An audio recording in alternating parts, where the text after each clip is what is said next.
गुरुर्ब्रह्मा गुरुर्विष्णू गुरुर्देवो महेश्वरः गुरुः साक्षात् परब्रह्म तस्मै श्री गुरवे नमः।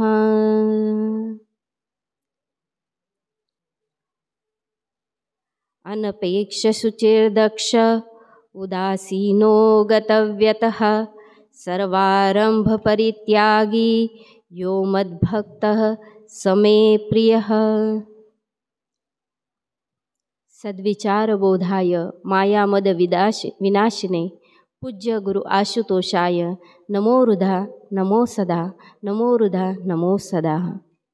या गाथेला प्रारंभ करण्यापूर्वी ईश्वराच्या चरणी एक जयघोष अर्पण करू। बोला सियापति रामचंद्र भगवान की, श्री कृष्ण बलदेव की, उमापति महादेव की, माऊली संत ज्ञानेश्वर महाराज की, जगद्गुरु संत तुकाराम महाराज की। जय श्री राम, जय जय श्री राम। प्रस्तुत प्रवचन रूपी सेवेकरता जगाला तत्वज्ञान सांगणारी श्रीमद भगवद्गीता याच्यामधला 12व्या अध्यायामधला 16वा श्लोक सेवेकरता निवडलेला आहे। अनपेक्ष सुचिर्दक्ष उदासीनो गतव्यतः सर्वारंभ परित्यागी यो मद्भक्त समे प्रियः। या श्लोकाच्या माध्यमातून भगवंत आपल्याला ज्ञानी माणसाची संतत्वाची लक्षणं काय आहेत, कोणते गुण आहेत हे सांगतायत। वास्तविक जर बघितलं अनपेक्ष एक भक्त कसा असावा, भगवान श्रीकृष्ण म्हणतात अर्जुना तसे तर माझे अनेक भक्त आहेत, परंतु सगळेच मला कोणत्या ना कोणत्या मार्गाने माझी भक्ती करतात। असे माझे भक्त आहेत। चतुर्विधाम भजन्ते माम जनाः सुकृतिनो अर्जुनः। 4 प्रकारचे माझे भक्त आहेत। कोणते भक्त आहेत? एक आर्त भक्त, अर्थार्थी भक्त, जिज्ञासू भक्त आणि ज्ञानी भक्त। वास्तविक बघा 4 प्रकारचे भक्त आहेत, हे सगळे भक्तच आहेत। आर्त भक्त कसे असतात तर ते मला माझी आराधना तर करतात, माझं पूजन करतात, माझी भक्ती करतात, परंतु केव्हा आर्ततेने माझी भक्ती करतात, आर्ततेने मला बोलावतात, पण जेव्हा त्यांना आवश्यकता असते तेव्हा आणि तरच त्यांच्या आवश्यकतेनुसार ते मला बोलावतात। असे भक्त आहेत ते आर्त भक्त आहेत। थोडंसं कमी करा। दुसरे आहेत अर्थार्थी भक्त, जे मला माझं भजन करतात, माझं पूजन करतात, माझी भक्ती तर करतात, पण कशी का करतात? काहीतरी अपेक्षेने आम्हाला सुख संपत्ती मिळावी, आमचं सगळं सुखरूप चालावं, व्यवस्थित चालावं, जीवन यापन व्यवस्थित व्हावं म्हणून माझं भजन करतात, माझी भक्ती करतात। तिसरा प्रकार आहे जिज्ञासू भक्त, जिज्ञासू, ज्यांना जिज्ञासा आहेत। म्हणजे बघा जिज्ञासू तर भक्त आहेत, मग ते पण चांगले जरा योग्य कॅटेगरीमधले पाहिजेत, पण जिज्ञासू भक्त आहेत, परंतु त्यांना सुद्धा मोक्षप्राप्तीची का होईना जिज्ञासा असते, अपेक्षा असते। आणि चौथा प्रकार आहे ज्ञानी भक्त।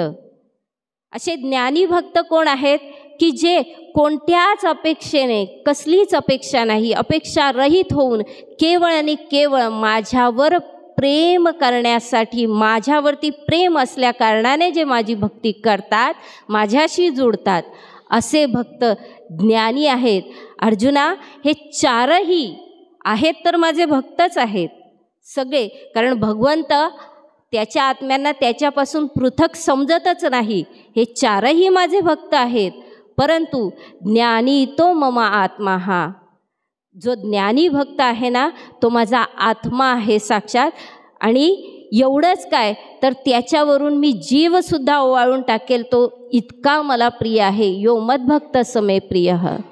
ज्ञानी माझा आत्मा असा समज, ज्याच्यासाठी मी येतो, ज्याच्यासाठी मी अवतार धारण करतो, ज्याच्यासाठी मी थांबतो आणि नवे नवे तू त्या ज्ञानी भक्तांसारखं बनावंस म्हणून तुझ्यासाठी मी आज इथं उभा आहे आणि तुला हे तत्वज्ञान सांगत आहे.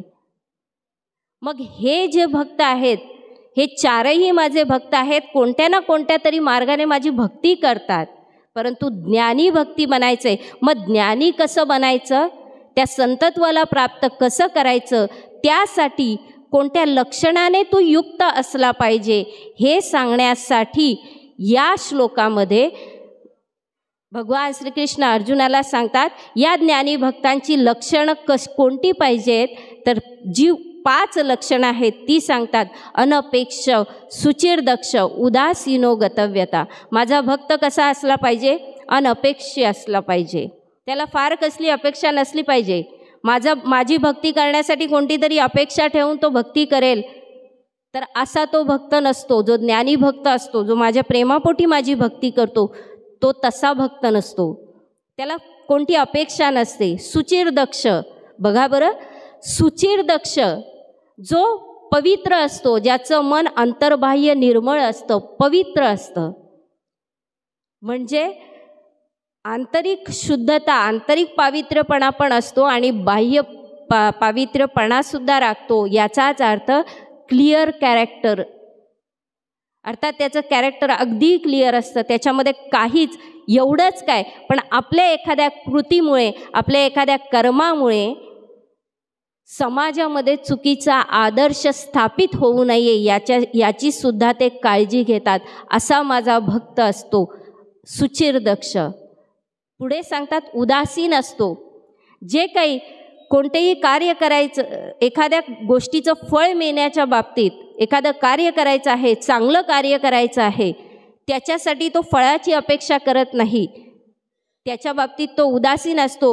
सर्व काही जे लौकिक सुख आहेत, जे मायायुक्त सुख आहेत, या सगळ्यांच्या बाबतीत तो उदासीन आहे. चौथं म्हणजे गतव्यतः, जे काही झालेलं आहे, जे काही जीवनामध्ये, ज्या काही भविष्यामध्ये ज्या व्यथा आहेत ना, त्या सगळ्यांच्या बाबतीत तो विचार करत नाही, उदासीन राहतो. म्हणजे काहीही झालेलं असेल, थोडक्यात एक भक्त वर्तमानात जगतो, भविष्याची चिंता करत नाही.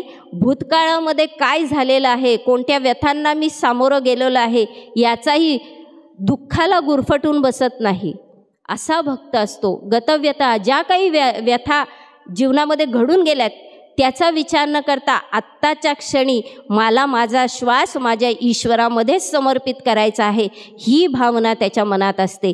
असा माझा तो भक्त. 5वं लक्षण सांगतात सर्वारंभ परित्यागी, म्हणजे सगळ्या कोणत्याही कार्याची सुरुवात, एखादं कार्य करायचं आहे, त्या कार्याची सुरुवात करत असताना त्या कार्यातून काहीतरी मिळेल, काहीतरी फळ मिळेल, त्या फळाचीही अपेक्षा न करता त्या फळाचा त्याग करून केवळ ते कार्य योग्य आहे, चांगलं आहे, जे कार्य मला माझ्या ईश्वराच्या प्रती जोडून ठेवू शकतं, म्हणून हे कार्य मला करायचं आहे, ही केवळ एकाच भावनेपोटी तो ते कार्य करतो. निष्क्रिय न होता सर्वारंभ परित्यागी, त्या फळाचा त्याग करून केवळ माझं कार्य करतो, भक्ती करतो. असा भक्त यो मद्भक्त समेप्रिया, हाच थोडक्यात या श्लोकाचा आशय आहे. या पेण गावामध्ये इथं अत्यंत भक्तिपूर्ण वातावरण आहे आणि 4 दिवसांचा चालू असलेला हा अखंड हरिनाम उत्सव, यात आज 2रा दिवस ना, आज 3रा दिवस, 3ऱ्या दिवसाची ही प्रवचनरूपी सेवा माझ्या वाट्याला आली. जे काही शक्य होईल, जसं कसं होईल, गुरुदेवांच्या कृपेने तुमच्या समोर ईश्वराची भक्ती, आपण या भक्ती मार्गावर कसं चाललं पाहिजे, कसं मार्गक्रमण केलं पाहिजे, कसं वागलं पाहिजे आणि कसं प्रेरित झालं पाहिजे, यासाठी जे काही शक्य होईल गुरुदेवांच्या कृपेने तुमच्यासमोर सांगण्याचा प्रयत्न करेन. वास्तविक या सर्व जे काही आपले उत्सव असतात, ईश्वराच्या, थोडक्यात आत्ताच आपण मकर संक्रांती साजरी केली ना, मकर संक्रांती झाल्यानंतर वातावरणामध्ये असे काही स्पंदनं निर्मित होतात, कारण त्यावेळी उत्तरायण सुरू होतं. आणि उत्तरायण सुरू होतं याचाच अर्थ अध्यात्मासाठी मोठे मोठे योगी ध्यानस्थ होण्यासाठी उत्तरायणची प्रतीक्षा करतात. किंवा कोणी मोठे मोठे असे काही योगी भक्त असतात जे त्यांचा प्राणत्याग करण्यासाठी सुद्धा किंवा शरीराचा त्याग करण्यासाठी सुद्धा उत्तरायणची प्रतीक्षा करतात. ही प्रतीक्षा ते का करतात? कारण यावेळी ग्रह नक्षत्रांची दिशा अशा प्रकारे असते की संपूर्ण प्रकृती, आपलं जे मन आहे ना, जो ब्रह्मांडे सोई पिंडे या उक्तीप्रमाणे आपलं जे मन आहे, या मनामध्ये ज्या काही आपल्या इच्छा वासना ज्या काही निर्मित होत असतात त्याचं दमन करण्यासाठी ग्रह नक्षत्रांची दिशासुद्धा, त्यांची स्थिती, त्याच्यामुळे उत्पन्न होणारी जी पॉझिटिव्ह निगेटिव्ह एनर्जी आहे ती आपल्याला उपयुक्त ठरत असते. आणि उत्तरायणच्या या वेळामध्ये सगळ्यात जास्तीत माणसाने जर भक्ती मार्गावर पाऊल ठेवलं तर भक्तिभाव इतक्या उच्चतम कोटीचा जागृत होतो की मनुष्य ईश्वराला प्राप्त सहज करू शकतो. म्हणून याच काळानंतर हा जो आपण बोलतो हिवाळ्यात सुरू झाला की या काळानंतर शक्यतो आपण जास्तीत जास्त आध्यात्मिक मार्गाकडे प्रेरित होत असतो. आपल्याला पोषक ठरतं बाह्य वातावरणसुद्धा आणि आपलं अंतर्मनसुद्धा जास्तीत जास्त पवित्रता धारण करत असते. मग हे आपल्याला का करायचं आहे? हे जे अखंड हरिनाम उत्सव म्हणा, अनेक विविध आध्यात्मिक कार्यक्रम जे आपण करत असतो, याचा अर्थ असा नाही की केवळ उत्तरायण सुरू झाल्यावरच भक्ती करायची. आपण आधी जर केलं तर आठवेल ना, वर्षभर जर अभ्यास केला तर परीक्षेच्या वेळी काहीतरी आठवेल, पण वर्षभर जर कधी बघितलंच नाही तर आदल्या दिवशी आपण जर एखादी गोष्ट समजून घ्यायला जाऊ तर ती शक्य आहे का? शक्य नाही आहे. म्हणून आधी प्रयत्न करायचं. परंतु यावेळी जर प्रयत्न करत असताना जर यावेळी ही वेळ आली तर आपल्या भक्तीला उधाण मिळतं. आपलं जे नामस्मरण आहे ना, ते एक नामस्मरण न जाणो आपले कित्येक कर्मसंस्कार पुसण्याचं कार्य करतं, धुण्याचं कार्य करतं. म्हणून याच पवित्र अशा भक्तिमय वातावरणामध्ये माऊलींनी आपल्याला जे काही या श्लोकाच्या माध्यमातून सांगितलंय तोच अर्थ जसा होईल तसा समजण्याचा प्रयत्न करू आणि या भक्ती मार्गावर दृढतेने चालण्याचा संकल्प करू. अनपेक्ष सुचिर दक्ष उदासीनो गतव्यता. माऊली काय सांगतात की भर कुरुक्षेत्रामध्ये, भर युद्धामध्ये ज्यावेळी अर्जुन अवसादग्रस्त झालेला आहे, अर्जुनाला काहीच सुचत नाही, हातामधला धनुष्यबाण गांडीवसुद्धा गळून पडत आहे. शेवटी ईश्वराला शरण गेला आणि म्हणू लागला की प्रभू मला काहीच सुचत नाही आहे, हे सगळे माझे आहेत, मला आता इतकं मला काही सुचत नाही आहे, कारण बघ माझे हात थरथर कापतायत, मी युद्ध करण्यासाठी अजिबात सक्षम नाही आहे. ही अर्जुनाची अवसाद अवस्था होती. अर्जुन डिप्रेशनमध्ये जात होता. आणि अशा वेळी भगवंताने अर्जुनाला हाच गीता उपदेश सांगायला सुरुवात केली. सर्वतः कर्माचा, जो अर्जुन निष्क्रिय होण्याची भाषा करतोय त्या अर्जुनाला कर्म करण्यासाठी उद्युक्त केलं. कसं केलं? सर्वात आधी अर्जुनाचा, या श्रीमद भगवद्गीतेमध्ये सर्वप्रथम अर्जुनाचा विषाद योग आहे. त्यानंतर प्रभू त्याला कर्मयोग सांगतायत. नंतर ज्ञान कर्म संन्यास योग आहे, कर्म संन्यास योग आहे. याच 9व्या 10व्या अध्यायामध्ये विभूती योग दर्शन, 11व्या अध्यायामध्ये ते गुह्य ज्ञान प्रदान करून 11व्या अध्यायामध्ये 12व्या अध्यायामध्ये प्रभू श्रीकृष्ण अर्जुनाला सांगतात, अर्जुना तुला ते ज्ञान प्रदान केलेलं आहे, पण मग आता काय करशील? फक्त युद्धरत नाही व्हायचंय. पहा बरं, अर्जुनाला भगवान श्रीकृष्णजींनी केवळ आणि केवळ युद्धासाठी सज्ज नाही केलं, तर तो उच्च कोटीचा भक्तसुद्धा बनला पाहिजे याची काळजी प्रभूंनी घेतली. म्हणून माझं दर्शन घडून दिले. अवसादमधून अर्जुन बाहेर आला, युद्धरत झाला, प्रचंड आत्मविश्वास जागृत झाला अर्जुनामध्ये. आणि युद्धाला अर्जुन सज्ज झाल्यानंतर त्यानंतर सुद्धा प्रभू सांगतायत की अर्जुन, ज्ञान तुला प्रदान केलेलं आहे, पण आता माझी इच्छा आहे, ज्ञान दिलंय पण संतत्वाला पोचायचं आहे. संतत्वाला कसा पोचशील अर्जुना? जर संतत्वाला पोचायचं असेल ना तर तू एक काम कर, माझी भक्ती करायचीच आहे. मी तुला युद्धसुद्धा करायला सांगतोय आणि भक्तीसुद्धा करायला सांगतोय ना. माझी भक्ती करायची आहे ना. कशी करशील माझी भक्ती? तर तुझे सगळे काही कर्म आहेत ना, तू तुझी मन बुद्धी सगळं काही माझ्याकडे स्थिर कर. जर माझ्यापर्यंत स्थिर करण्यासाठी अशक्नोसी, जर तू शक्य नसेल ना तर मग एक काम कर, तू जे काही कर्म करशील ना ते माझ्या वतीने तू ते कर्म कर. ते सुद्धा जर तुला अशक्य असेल तर अर्जुना काय करशील? तू माझं ध्यान कर. कारण ज्ञानापेक्षा ध्यान महत्त्वाचं आहे. ध्यानाच्या पेक्षा सुद्धा सर्व कर्मफलांचा त्याग करून कर्म करणं गरजेचं आहे. आणि हे ज्यावेळी जर तू करशील तर तू संतत्वाला प्राप्त होशील, तर तू वास्तविक माझा ज्ञानी भक्त बनशील, माझा मुकुटमणी बनशील. मग अर्जुना, हे जर तुला करायचं आहे ना तर संतत्वाची लक्षणं काय आहेत ते मी तुला सांगतो. कसं बनायचं आहे, माझा भक्त वास्तविक कसा असला पाहिजे, अनपेक्ष. याला माऊली खूप सुंदर सांगतात. जयाची ठाई पांडवा, अपेक्षे नाही रिघावा, सुखाशी चढावा जयाचे असणे. हे अर्जुना, माझा भक्त कसा असतो? जयाची ठाई पांडवा, अपेक्षे नाही रिघावा, ज्याच्या मनामध्ये कोणतीच अपेक्षा नाही.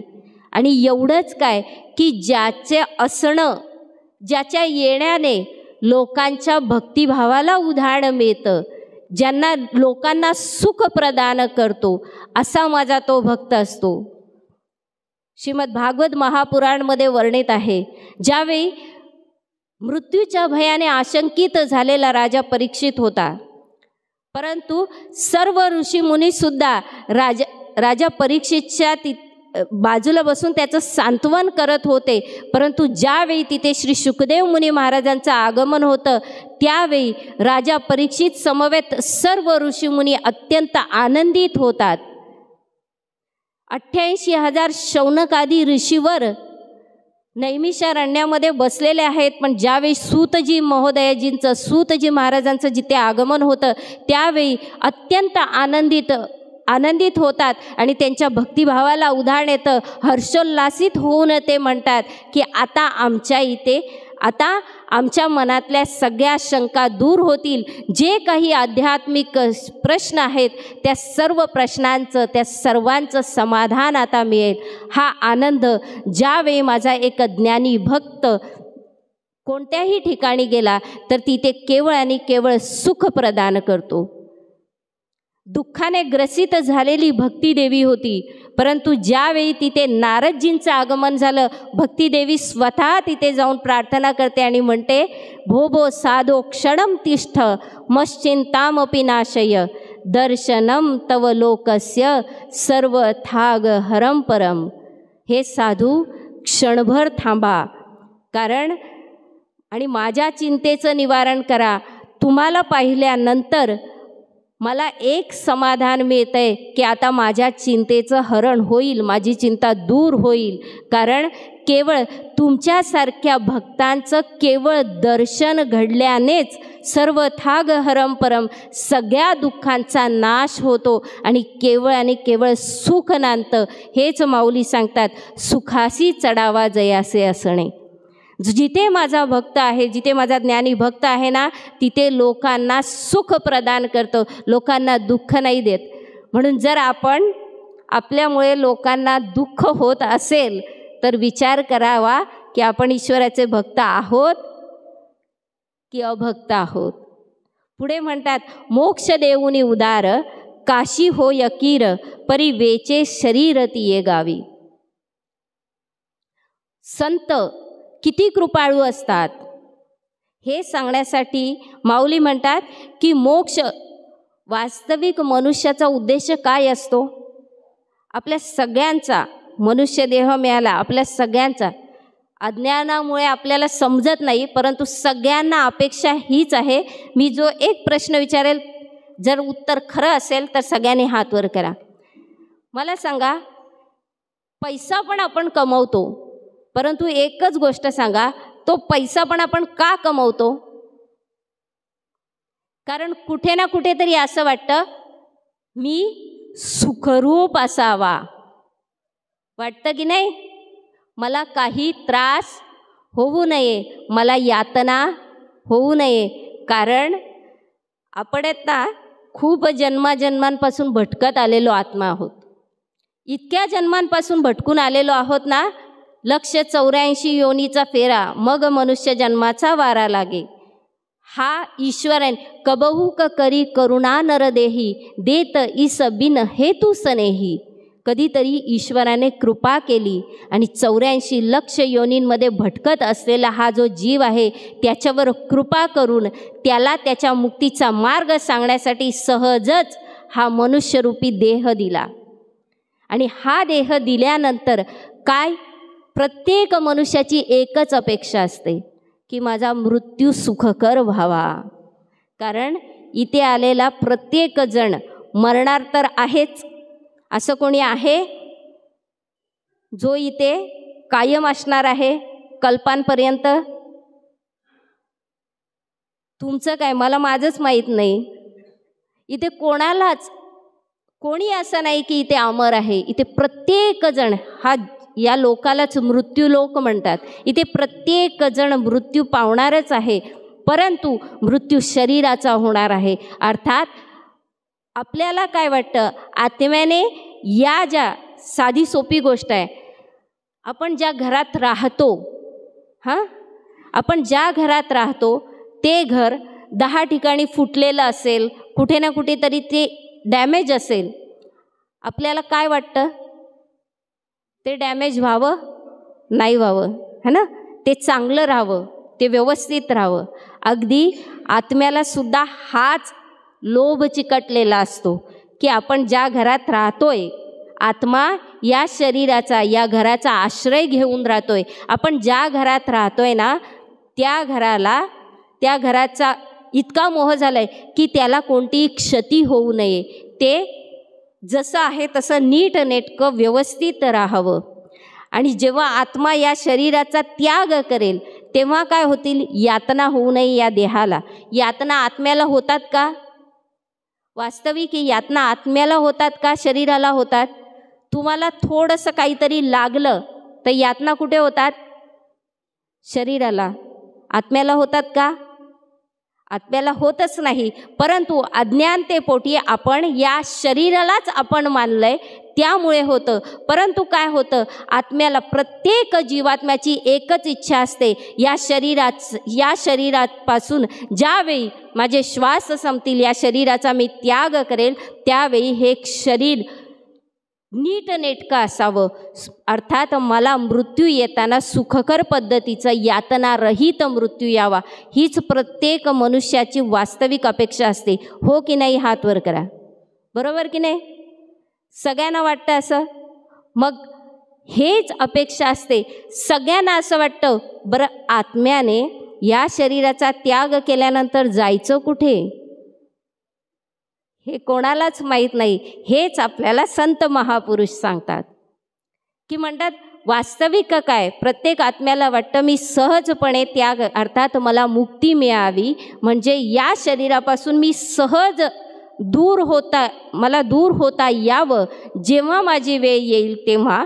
पण मला ते मोक्ष मिळावा, मुक्ती मिळावी. मोक्षाची अपेक्षा सगळ्यांनाच असते, किंवा रादर ईश्वर मोक्ष सहजच प्रदान करतो. पण कसा प्रदान करतो? संत काय करतात? इथे प्रत्येकाला मोक्ष हवाय, म्हणून हा मनुष्य काय करतो? सगळीकडे भटकतो. मोक्ष देऊने उदार, काशी होय कीर, परिवेचे लागे शरीर तिये गावी. माऊलींना मनुष्याची मनस्थिती खूप चांगली ठाऊक होती. आपण काय करतो? मोक्षाच्या प्राप्तीसाठी कुठे जातो? असं म्हणतात ना, काशीला जाऊन मृत्युमुखी पडलं तर मनुष्य मोक्षपदाला प्राप्त होतो, मनुष्याला मुक्ती मिळते. ही आपली साधारणतः हीच आपली समजूत आहे. वास्तविक त्याचाही गहन अर्थ आहे. काशी म्हणजे कोणत्या? या काशीमध्ये जाऊन जर प्राणत्याग केला, इथे येऊन जर मृत्यू प्राप्त झाला, प्राणशक्ती इथून जर सोडली, या काशीमधून प्राणशक्ती जर सोडली तर सहज मृत्यू, तर मनुष्य मोक्ष प्राप्तीला प्राप्त होतो. परंतु इथे माऊली सांगतायत की मोक्ष देऊनी उदार काशी होय केर, मोक्षदायिनी आहे.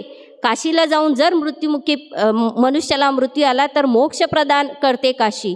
परंतु परी वेचे लागे शरीर तिये गावी, म्हणजे काशी मोक्ष तर देते, पण तिथे जाऊन मृत्यू आला तर, अर्थात तिथे जाऊन जीविताची हानी होते, मृत्यू यावा लागतो आणि मगच आपल्याला मोक्ष मिळतं. परंतु संत असे आहेत का?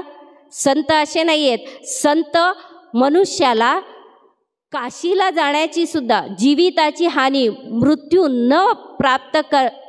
मृत्यूला प्राप्त न होता जिवंतपणीच मोक्षाचा अनुभव प्रदान करतात. आणि असेच संत असतात. पुढे म्हणतात, हिमवंतू दोषे खाये परी जीविताची हानी होये, तैसे सुचित्व नोहे संतांचे. अनपेक्ष असतात, सुचिरदक्ष असतात. हिमवंतू दोषे खाये, पवित्र करण्यासाठी आपण खूप मनुष्य पाप कर्म करतो आणि ते त्या पापांचं क्षालन व्हावं म्हणून कुठे जातो? हिमालयामध्ये. असं म्हणतात ना, हिमालयात जाऊन तपश्चर्या केली तर आपले पाप कमी होतात, तीर्थयात्रा केली तर आपले पाप कमी होतात. परंतु हिमवंतू दोष काय? हिमालयात जाऊन तीर्थयात्रा करून पाप तर कमी होतात, परंतु तेथे जीविताची हानी होय. तिथे गेलं, हिमालयातलं वातावरण आपल्याला जमणार आहे का? तिथे किती डिग्री सेल्सिअस तापमान असेल, आणि इथे, आणि आपलं वय आपल्याला जमणार आहे? इकडची तिथे जाऊन आपलं शरीर नीट राहील. बरं, तिथे जाऊन ध्यान साधना करणं राहिलं बाजूला, आपल्याला काय होईल पहिले? मग साधना ध्यान होईल का? तिथे जीविताची हानी आहे. एवढंच काय, बाह्य दृष्टीने पण बघा प्रकृती कशा पद्धतीने कार्य करते, की जर तिथे मोठे मोठे डोंगर आहेत, कधीही बर्फाचा लोट येतो, मोठे मोठे डोंगर ढासळतात. अशा वेळी काय होतं? कित्येक वेळी आपण ऐकलंय, अमरधाम किंवा आणखीन कुठेही यात्रा करत असताना कधी कधी मोठे मोठे बर्फाचे डोंगर खाली पडतात, दरड कोसळते, म्हणजे तिथे सुद्धा जीविताची हानी होय. आणि असं इथे काशी मुक्ती प्रदान करते. हिमवंतू दोषे खाये म्हणजे हिमालयात जाऊन पापाचं क्षालन सुद्धा होतं, परंतु संतांचं शुचित्व, संत तसं पावित्र्य प्रदान करत नाही. संत सहज पावित्र्य करतात. अर्थात संत एका मनुष्याला पवित्रपणा कसा प्रदान करतात, तर त्याची कोणतीही जीविताची हानी न करता त्याला ते प्रदान करतात. हेच माऊली पुढे आणखीन सांगतात, शुचित्वे शुची गंगा, शुचित्वे शुची गंगा होय आणि पापतापही जाये, परी तेथे आहे बुडणे एक. अनेक पाप केल्यानंतर आपण म्हणतो, कधीतरी गंगा स्नान केल्यानंतर सगळी पाप धुवून जातील. म्हणजे आधी खूप पाप करायचे आणि एकदाच गंगेमध्ये जाऊन डुबकी मारून यायची, मग सगळे पाप धुतील असं नाही आहे. आणि नंतर पुन्हा पाप करायला मोकळे असंही काही नाही आहे. परंतु मनुष्याच्या ज्या काही धारणा आहेत, माऊली किती बारकाईने मनुष्याच्या मेंटॅलिटीचा, मानसिकतेचा अभ्यास करतात पहा. माऊलींना माहीत आहे की गंगेमध्ये जाऊन स्नान, गंगा तर पवित्र आहेच, तिथे गेल्यानंतर, तिथे जाऊन स्नान केल्यानंतर मनुष्याचे पाप ताप दूर होतात आणि पापतापही जाये, परंतु तेथे आहे बुडणे एक, तिथे बुडण्याची भीती आहे. कधीतरी गंगेच्या पाण्याची खोली न जाणल्यामुळे कधीकधी तिथे बुडायला सुद्धा होतं. असे कित्येक उदाहरणं आपण कधीकधी ऐकतो. हा अमुक गंगेच्या प्रवाहात वाहून गेला, किंवा कधीकधी आत्ताच मागे तिथे पूर आला किंवा फ्लड आलं तरीसुद्धा तिथे अनेक जीवितांची हानी होते. म्हणजे असं हे बाह्य दृष्टीने जर आपण कोणतीही गोष्ट करायला गेलो तर ते तिथे मात्र आपल्या या शरीराची कुठे ना कुठेतरी हानी संभव आहे. मग हे बाह्य गोष्टीने करण्याऐवजी आंतरिक दृष्टीने संतांना जर शरण गेलं तर संतांना शरण गेल्यानंतर ते संत आपल्याला तो पावित्र्यपणा, ते मोक्ष सहजच प्रदान करतं. आपल्या जीविताची, आपल्या शरीराची कोणतीही हानी न करता सहजच कृपा करून आपल्याला या गोष्टी सहज प्रदान, मोक्षाचा अनुभव प्रदान करतात. पुढे म्हणतात संतांचेनी अंग लगे. संतांचेनी अंग लगे पापा ते जिणने गंगे तेणे सतसंगे सुचित्व कैसे. त्याआधी माऊली म्हणतात खोलिये पारून येणीजे तरी भक्ती न बुडीजे आणि रोकडाची लाहीजे न मरता मोक्षू. म्हणजे या सगळ्यामध्ये काहीतरी जीविताची हानी आहे, परंतु संतांच्या कृपेचा पार लावणं अशक्य आहे. संतांची कृपा इतकी महान आहे की रोकडाची म्हणजे प्रत्यक्ष तसाच तुम्हाला तुमच्या कोणतेही हानी न करता तुम्हाला मोक्षाचा प्रत्यक्ष अनुभव करून देतील. तुम्हाला ईश्वराशी एकाकार करून तुम्हाला त्या मोक्षाचे द्वार तुमच्यासाठी खोलतील. हे संतांची कृपा आहे. याची खोली किती आहे याचं काय वर्णन करायचं. म्हणून मनुष्याने जर या मनुष्य देहाचं, या आत्म्याचं, या शरीराचा, हे शरीर धारण केल्यानंतर आत्म्याचं जर कल्याण व्हावं असं वाटत असेल तर मनुष्याने संतांची संगत प्राप्त करणं अत्यंत आवश्यक आहे. संतांच्या संगतीशिवाय मनुष्याला दुसरा अन्य कोणताच मुक्तीचा मार्ग नाही. जर संतांची शरण, एक छोटंसं उदाहरण आहे. एकदा काय असते, एक गाय असते. ती गाय संध्याकाळी रानामध्ये चरत असताना त्या गाईला एक वाघ पाहतो आणि तो वाघ तिच्या पाठीमागे लागतो. वाघ पाठीमागे लागला म्हणून गाय धावत धावत पळत पळत जाते, जीवाच्या आकांताने पळते. वाघही तिच्या पाठीपाठी पळतोय. आता गाय पुढे पळते, वाघ पाठीमागे पळतोय. मध्ये वाटेत गाईला एक नदी लागते. आता भीतीपोटी गाय त्या नदीमध्ये उडी टाकते आणि नदीचं पाणी कमी असल्यामुळे तिथे चिखल असतो आणि गाय त्या चिखलामध्ये रुतून बसते. पुढे वाघ जो पाठीमागे लागलाय तो सुद्धा काहीही न पाहता तो सुद्धा उडी मारतो आणि चिखलामध्ये रुतून पडतो. जवळजवळ दुपार होते. गाय वाघाकडे पाहते. वाघ अशा आवेशाने गायीकडे पाहतोय की आत्ताच मी हिला खाऊन टाकतो, परंतु चिखलात रुतून पडलाय. बराच वेळ झाला, दुपारची संध्याकाळ झाली आणि गाय अचानक हसायला लागली आणि वाघ गायीकडे पाहतो आणि म्हणतो, तू का हसतेस? मी तुझ्यासमोर तुझा काळ बनून उभा आहे. आत्ता मी तुला खाईल, मी मोकळा झाल्या झाल्या मी तुला खाऊन टाकेल आणि तू हसतेस. त्यावेळी गाय म्हणते, तुला कोणी मालक आहे? तू कोणाचं तरी अस्तित्व मान्य करतोस? तुला कोणीतरी मार्गदर्शक आहे किंवा कोणीतरी तुझा वाली आहे का? वाघ म्हणतो, मी जंगलाचा राजा आहे. मी कोणाचं अस्तित्व का मानू? मी राजा आहे. मला काय गरज आहे आणि मी कोणाला शरण का जाऊ? गाय म्हणते, मग आता तू असाच मर, कारण मी शेवटी गाय आहे, कोणाच्या तरी गोठ्यातली गाय आहे. मला कोणीतरी मालक आहे, अर्थात कोणीतरी माझ्या जीवनामध्ये मार्गदर्शक आहे, कोणीतरी माझा मालक आहे आणि मी त्या मालकाचं अस्तित्व मान्य केलं आहे. म्हणजे तो मला थोड्या वेळाने गोठ्यात पाहिल. मी तिथे नाही म्हटल्यानंतर तो माझा शोध घेईल आणि जर तो इथे आला तर मी मुक्त होईल. आणि अगदी तसंच होतं. मालक गोठ्यामध्ये पाहतो, गाय दिसत नाही, शोधत जंगलात येतो, रुतून पडलेली गाय पाहतो, दोराच्या साहाय्याने गायीला बाहेर काढतो. वाघ तिथेच अडकून पडतो. गाय म्हणते की मला कोणीतरी मालक आहे, मी कोणाच्या तरी आश्रयाला होती.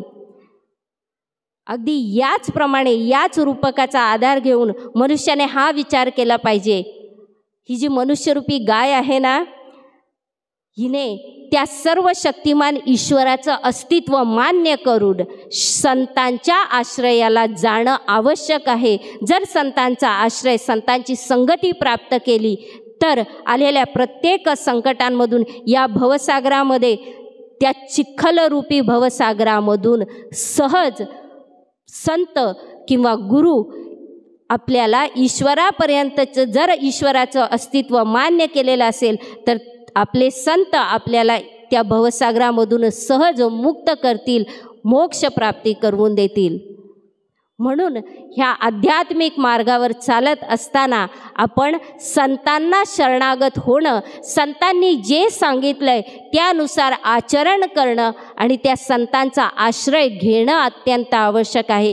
इतके महान संत आहेत, त्याच संतांचे वैशिष्ट्य, त्यांचं पावित्र्यपण पुढे माऊली सांगतात. संतांचेनी अंग लगे आणि पापा ते जिणने गंगे, तेणे सतसंग सुचित्व कैसे.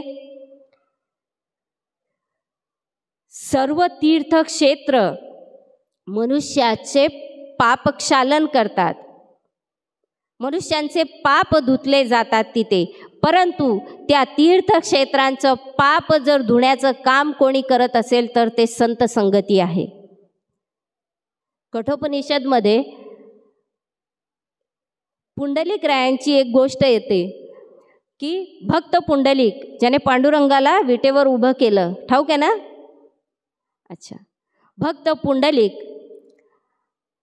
एकदा कुक्कुट स्वामीजींच्या आश्रमाच्या बाहेर थांबलेला असतो आणि काही काळाने तो तिथे एक आश्चर्य पाहतं.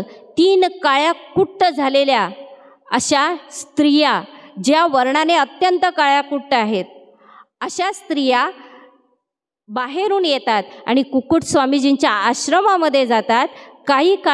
थोड्या वेळानंतर त्या कुक्कुट स्वामीजींचं दर्शन घेतल्यानंतर बाहेर अत्यंत शुभ्रवर्ण होऊन आणि तेजस्वी होऊन बाहेर पडतात. हे आश्चर्य पुंडलिक पाहतो आणि त्यावेळी विचारतो की तुम्ही तिघी कोण आहात?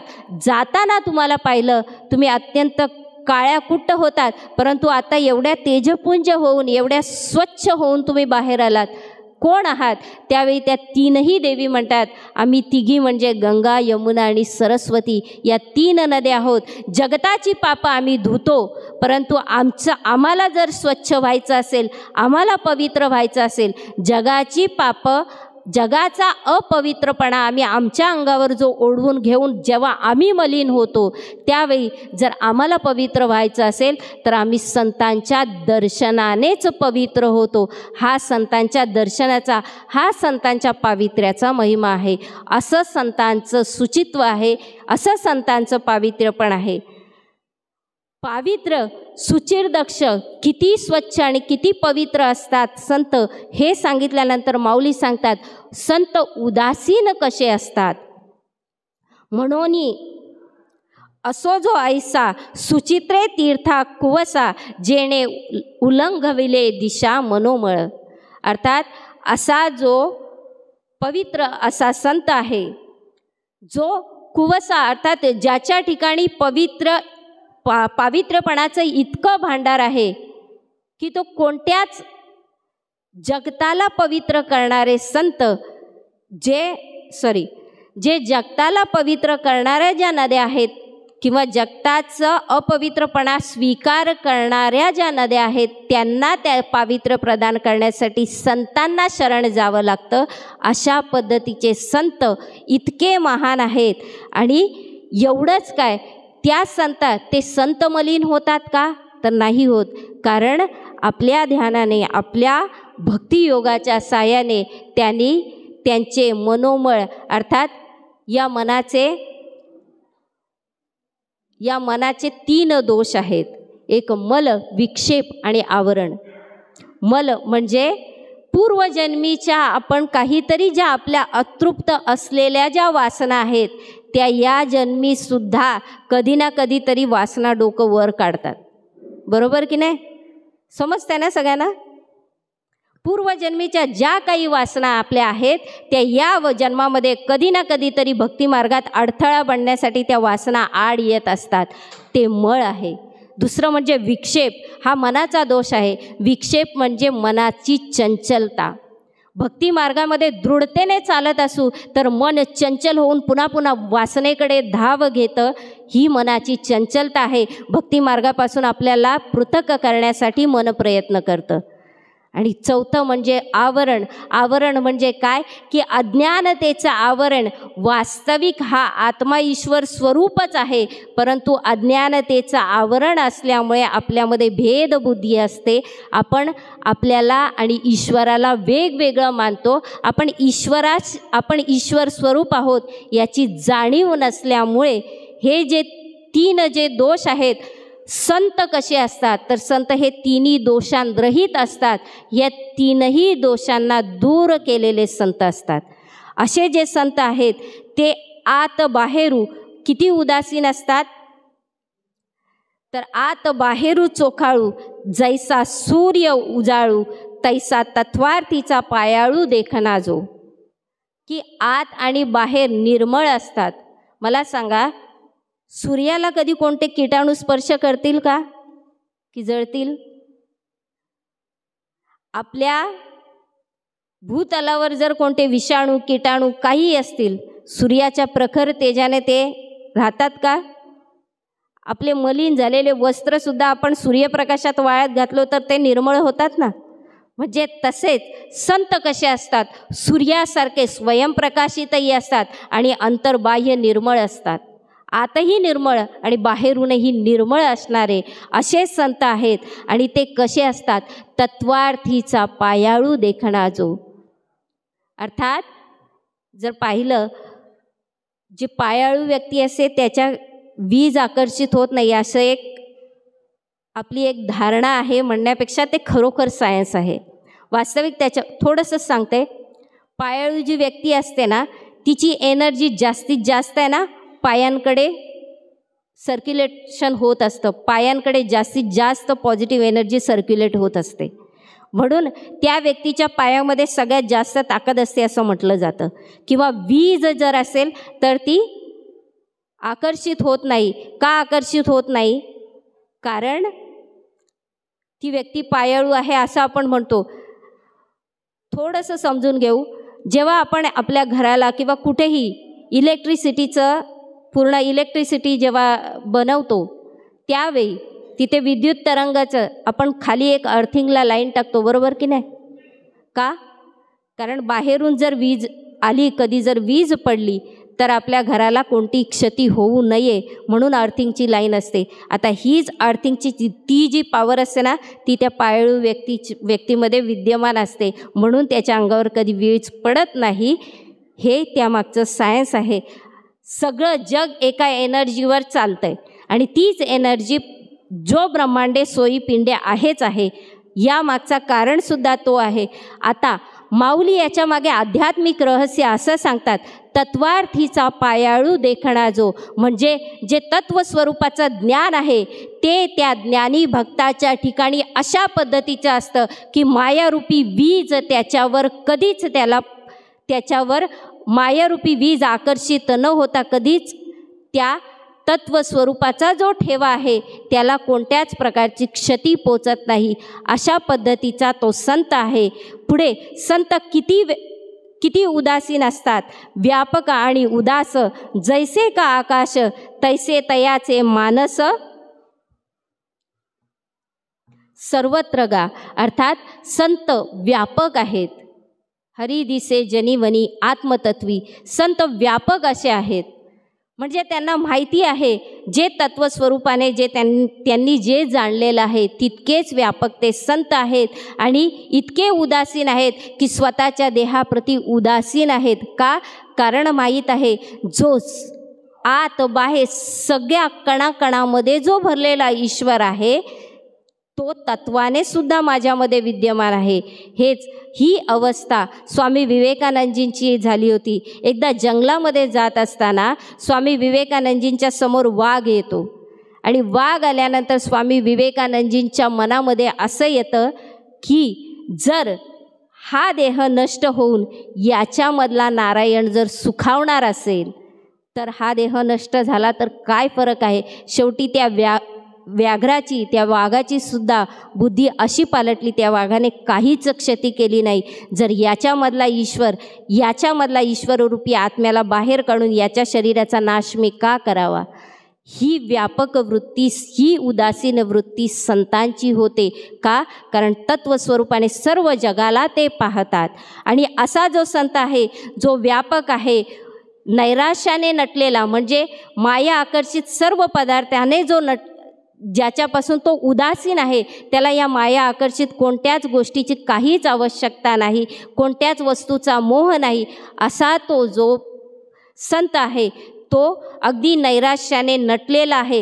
हेच त्याचं आभूषण आहे. इतका उदासीन तो, ज्याप्रमाणे एक गतायुष्य नेणी जे गतायुष्य लज्जा जेवी, ज्याप्रमाणे एक प्रेत आहे, प्रेतामध्ये आत्मा चेतना निघून गेले, त्याला तुम्ही कितीही टॉन्ट मारा, याने मेकअप नीट केला नाही, याने व्यवस्थित कपडे घातले नाही, त्याला काही ते जाणवणार आहे का? अगदी संतसुद्धा देहाच्या प्रती इतके उदास असतात.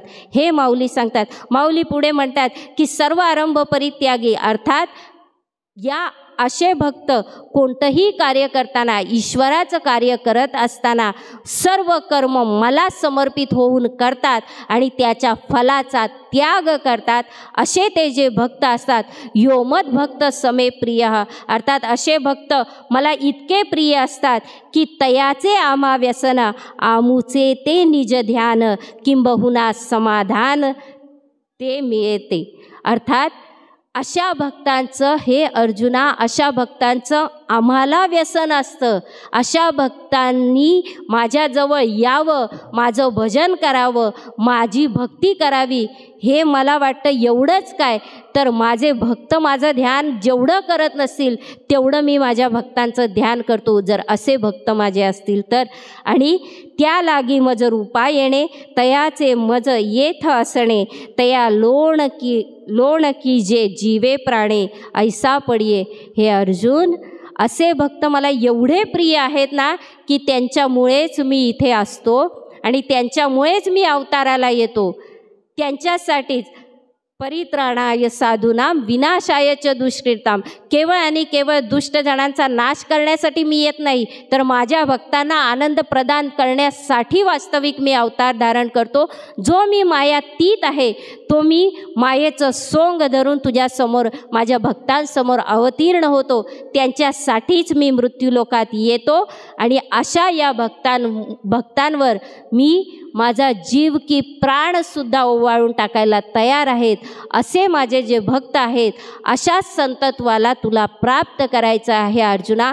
हेच संतांची लक्षणं, हीच वास्तविक ज्ञानी भक्तांची लक्षणं प्रभू आपल्याला सांगतायत. आणि हेच लक्षणं तुम्हा सगळ्यांच्या चरणी, हीच एक प्रार्थना ठेवते. कधी नाही तर आपण आजपासून, आत्तापासून का होईना, ईश्वराच्या या भक्तीच्या मार्गावर पाऊल ठेवूयात, ईश्वराची भक्ती अंगीकार करू.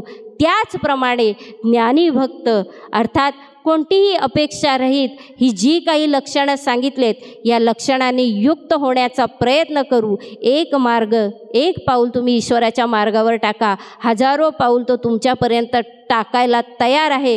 तो धावत येऊन तुम्हाला आलिंगन द्यायला तयार आहे, जर तुम्ही त्यांच्याप्रती, त्याच्या प्राप्तीकडे एक पाऊल टाकलं. तर एवढीच प्रार्थना तुमच्या चरणापाशी ठेवते आणि माझ्या वाणीला विराम देते. वेळ तसा फार झालेला आहे. तुम्हाला ही हरिपाठ आहे, हरिपाठ करा. एवढीच इच्छा आहे की सगळ्यांनी आजपासून एकच संकल्प करायचा. फार आपल्याला भक्ती फार करायची गरज नाही आहे. भक्ती म्हणजे काय करायचं आहे, आपलं प्रत्येक कर्म ईश्वराला साक्षी ठेवून करायचं आहे. आणि ईश्वराला प्राप्त करण्यासाठी कोणतंही कर्म करत असताना माझा ईश्वर कसा आनंदित होईल, यामुळे जर माझा ईश्वर माझ्यापासून दूर होत असेल ना, तर मला कितीही करोडोचा फायदा होऊ दे, मला त्या फायद्याची काहीच गरज नाही. माझा भक्त माझा ईश्वर जर सुखावणार असेल, तर ते कार्य मला कितीही संकटांचा सामना करून करावा लागत असेल, तर ते मी करायला तयार आहे. हाच एक संकल्प आपण आज धारण करू. आणि मी माझ्या वाणीला विराम देते. एकदा ईश्वराच्या चरणी जोरदार जयघोष अर्पण करूयात आणि या सेवेला पूर्ण विराम देऊयात. बोला सियापती रामचंद्र भगवान की, श्री कृष्ण बलदेव की. उमापती महादेव की, माऊली संत ज्ञानेश्वर महाराज की. जय श्रीराम, जय श्रीराम, जय जय श्रीराम. एक छोटीशी सूचना आहे, सगळ्यांना माहीत तर आहेच, 22 तारखेला राम मंदिर. सगळ्यांनी हे जी भक्तांची लक्षणं जे सांगितलेली आहेत ना, बाह्य रूपाने राम प्रगट होणारच आहे, अयोध्येमध्ये होणार आहे, पण या शरीररूपी अयोध्येमध्ये रामाचं प्राकटीकरण करण्याच्या दृष्टीने आज आपण पाऊल टाकायचं आहे. आणि त्याच आनंदामध्ये शरीरामध्ये सुद्धा, या देहामध्ये सुद्धा रामाला प्रागटीकरण करायचं आहे. आणि ते करत असताना बाह्य आनंदसुद्धा साजरा करायचा आहे. 22 तारखेला जे काही आपल्याला सांगितलेलं आहे, आपला आनंद अगदी म्हणतात ना, ईश्वर प्रकट झाल्यानंतर आपला आनंद कोणत्या लेवलला पाहिजे, त्या लेवलचा आनंद आपण साजरा करायचा आहे. आणि यथायोग्य पद्धतीने आपण आपल्या प्रभूंच्या आगमनाचा हा सोहळा पार पाडायचा आहे. एवढं बोलून माझ्या वाणीला विराम देते. विठ्ठल विठ्ठल विठ्ठल विठ्ठल विठ्ठल विठ्ठल, पुंडलिक वरदा हरी विठ्ठल, श्री ज्ञानदेव तुकाराम, माऊली संत ज्ञानेश्वर महाराज की जय.